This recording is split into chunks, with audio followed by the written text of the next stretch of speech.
pakcik ni pernah berkahwin dengan seorang perempuan yang cantik. Tapi perempuan yang dia kahwin tu bukanlah perempuan biasa-biasa, tapi adalah mayat. Tapi benda yang paling mind-blowing bukanlah sebab dia tidur dengan mayat tu, tapi apa yang orang kampung buat dekat mayat tu.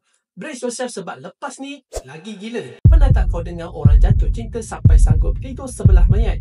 Ini bukan cerita Netflix. Ini adalah kisah benar. Seorang doktor sanggup curi mayat kekasih dia dan hidup dengan mayat tu selama 7 tahun. Romantik sangat ke dia ni? Atau sebenarnya dia ni dah gila? Kau judge sendiri. Jom aku ceritakan. Tapi sebelum kita teruskan dengan kisah-kisah pelik ini, jangan lupa untuk subscribe dan juga tekan loceng untuk cerita-cerita menarik macam ni. Stay curious, stay safe. Kita mula dari awal. Tahun 1930-an dekat Florida, Amerika Syarikat, ada seorang lelaki. Nama sebenarnya adalah Carl Tanzler. Tapi dia suka orang panggil dia sebagai The Count von Cosel. Nampak tak? Ada vibe Dracula sikit. Dia cuma doktor radiologis. Tapi mental dia memang luar biasa. Sejak muda, Carl percaya yang dia akan jumpa cinta sejati dia. Dia cakapnya dia pernah nampak dalam mimpi dia seorang wanita yang berambut hitam, cantik dan misteri. Konon itu adalah soulmate dia. Cintanya ditakdirkan. Fast forward kepada tahun 1930, Carl kerja dekat hospital tentera dekat Key West. Dekat situlah dia jumpa seorang gadis muda yang bernama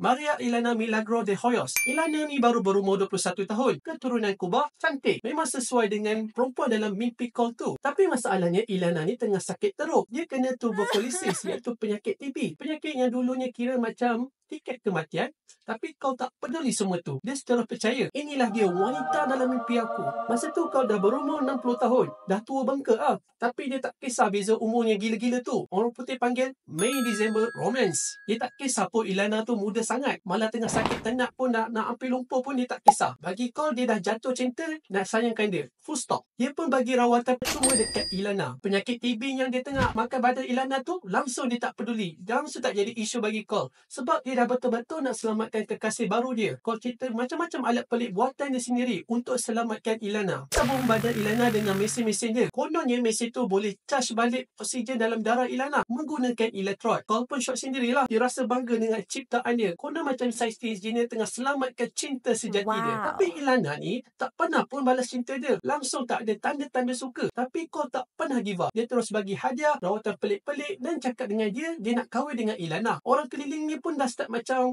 kau ni obses sangat lah. Malangnya tahun 1931, Ilana meninggal dunia.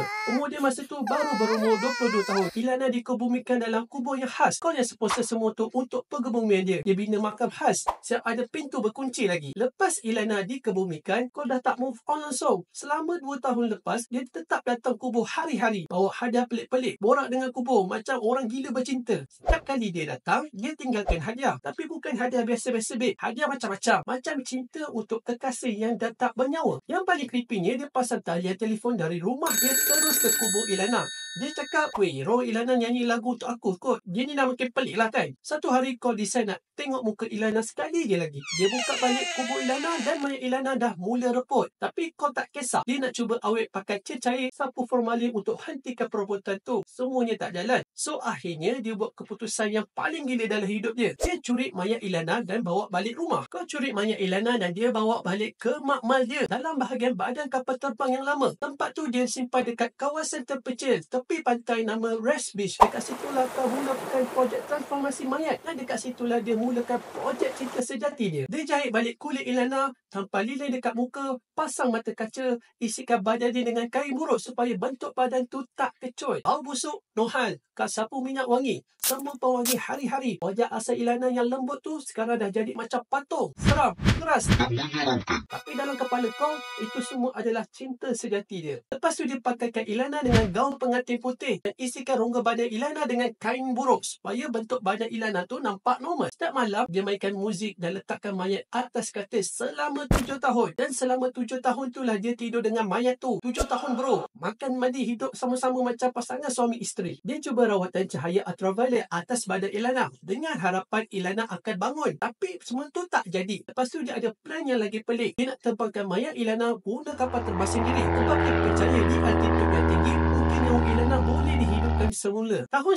1940, orang kampung dah mula rasa pelik. Kau dah tak datang kubur Ilana lagi. Padahal dulu bukan kemain. Tak pernah miss. Ada jiran nampak dia beli baju perempuan, perfume banyak-banyak. Budak-budak pula nampak dia menari dengan patung yang besar. So, adik Ilana dah mula curiga. Bila dia cek makam Ilana, dia nampak kubur Ilana dah hilang. Dia pun datang ke rumah Cole dan tanya. Tapi Cole ni bukan jenis nak sorok. Dia bangga gila. Siap tunjuk lagi hasil kerja dia dekat adik Ilana. Dia siap ajak adik Ilana tengok mayat yang dia dah awetkan. Adik Ilana pun terkejut besar lah. Terus lapor polis. Cole kena tangkap on the spot. Mayat Ilana pun dirampas balik. Tapi yang paling gilanya, benda tak berhenti kat situ je tau. Mayat Ilana yang Cole jaga tu dipamerkan secara terbuka. Pihak berkuasa buat macam tu sebab ramai gila orang datang ke Key West. Semuanya nak tengok sendiri kisah pelik kematian Ilana. Orang beratur panjang semata-mata nak tengok dengan mata sendiri. Lebih 7,000 orang yang datang. Siap ada cadangan nak buat pameran tetap. Simpan dalam kotak kaca sebagai tarikan pelancong. Tak respect langsung lah dengan jenazah tu. Serius kesian. Ramai yang simpati dekat Cole von Konsel tu. Diorang kata semua benda pelik yang dia buat tu sebenarnya adalah tanda cinta sejati.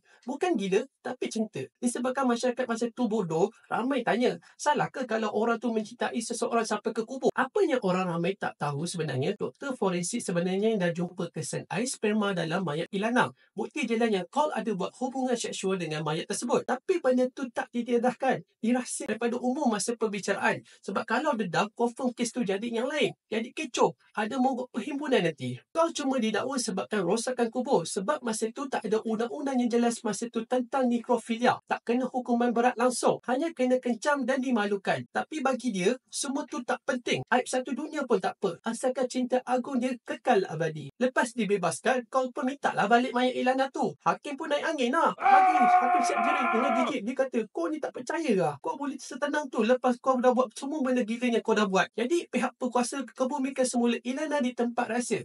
Supaya kau tak boleh lagi cari balik dan gali balik. Kau pun dengan rasa kecewa, dia lari balik ke kampung halaman dia. Dan kat situ lah terbongkar satu lagi rahsia. Rupanya Cole ni dah ada anak dengan isteri. Yes, sepanjang dia hidup sibuk dengan mayat Ilana tu, isteri dia hidup sihat walafiat. Anak-anak dia pun hidup. Dia tinggal semua tu semata-mata nak kejar mimpi dia, cinta sejati dia. Tahun 1950, Cole von Konsel meninggal dunia seorang diri. Bila orang datang nak uruskan mayat dia, mereka jumpa dia terbaring sebelah patung besar yang bentuk macam Ilana. Siap pakai patung topeng muka dekat dia. Walaupun Ilana dah tak ada, Cole tetap percaya yang roh dia masih lagi hidup. Dia pernah tulis, cemburu manusia rampas tubuh Ilana dari aku. Tapi kebahagiaan kekal bersama dengan aku. Sebab Ilana hidup selepas mati. Dia bersama dengan aku selamanya. Apa?